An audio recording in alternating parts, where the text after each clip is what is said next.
It happened on one of those days, as he was teaching the people in the temple and preaching the gospel, that the chief priests and scribes came to him with the elders. They asked him, "Tell us, by what authority do you do these things, or who is giving you this authority?" He answered them, "I also will ask you one question. Tell me, the baptism of John, was it from heaven or from men?" They reasoned with themselves, saying, "If we say from heaven, he will say, 'Why didn't you believe him?' But if we say from men, all the people will stone us, for they are persuaded that John was a prophet." They answered that they didn't know where it was from. Jesus said to them, "Neither will I tell you by what authority I do these things." He began to tell the people this parable. A man planted a vineyard and rented it out to some farmers and went into another country for a long time. At the proper season, he sent a servant to the farmers to collect his share of the fruit of the vineyard. But the farmers beat him and sent him away empty. He sent yet another servant, and they also beat him and treated him shamefully and sent him away empty. He sent yet a third, and they also wounded him and threw him out. The Lord of the vineyard said, "What shall I do? I will send my beloved son. It may be that seeing him they will respect him." But when the farmers saw him, they reasoned among themselves, saying, "This is the heir. Come, let's kill him, and the inheritance may be ours." They threw him out of the vineyard and killed him. What therefore will the Lord of the vineyard do to them? He will come and destroy these farmers, and will give the vineyard to others.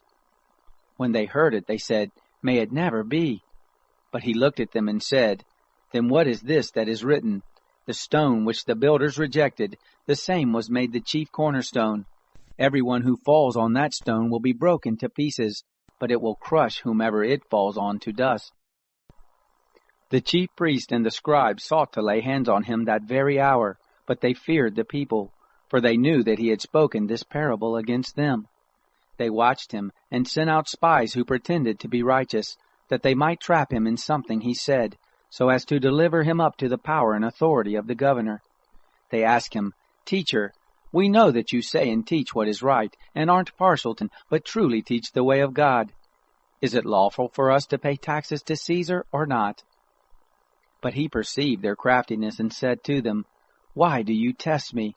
Show me a denarius. Whose image and inscription are on it?" They answered, "Caesar's." He said to them, "Then give to Caesar the things that are Caesar's, and to God the things that are God's." They weren't able to trap him in his words before the people. They marveled at his answer and were silent. Some of the Sadducees came to him, those who deny that there is a resurrection. They asked him, "Teacher, Moses wrote to us that if a man's brother dies having a wife, and he is childless, his brother should take the wife and raise up children for his brother. There were therefore 7 brothers. The first took a wife and died childless. The second took her as wife, and he died childless. The third took her, and likewise the 7 all left no children and died. Afterward the woman also died. Therefore in the resurrection, whose wife of them will she be? For the 7 had her as a wife." Jesus said to them, "The sons of this age marry and are given in marriage.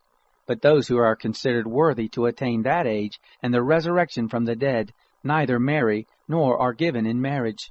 For they can't die any more, for they are like the angels and are sons of God, being sons of the resurrection. But that the dead are raised, even Moses showed at the bush when he called the Lord, the God of Abraham, the God of Isaac, and the God of Jacob. Now he is not the God of the dead, but of the living, for all are alive to him." Some of the scribes answered, "Teacher, you speak well." They didn't dare to ask him any more questions. He said to them, "Why do they say that the Christ is David's son? David himself says in the book of Psalms, 'The Lord said to my Lord, sit at my right hand until I make your enemies the footstool of your feet.' David therefore calls him Lord. So how is he his son?" In the hearing of all the people he said to his disciples, "Beware of the scribes, who like to walk in long robes and love greetings in the marketplace, the best seats in the synagogues, and the best places at feast, who devour widows' houses, and for a pretense make long prayers. These will receive greater condemnation.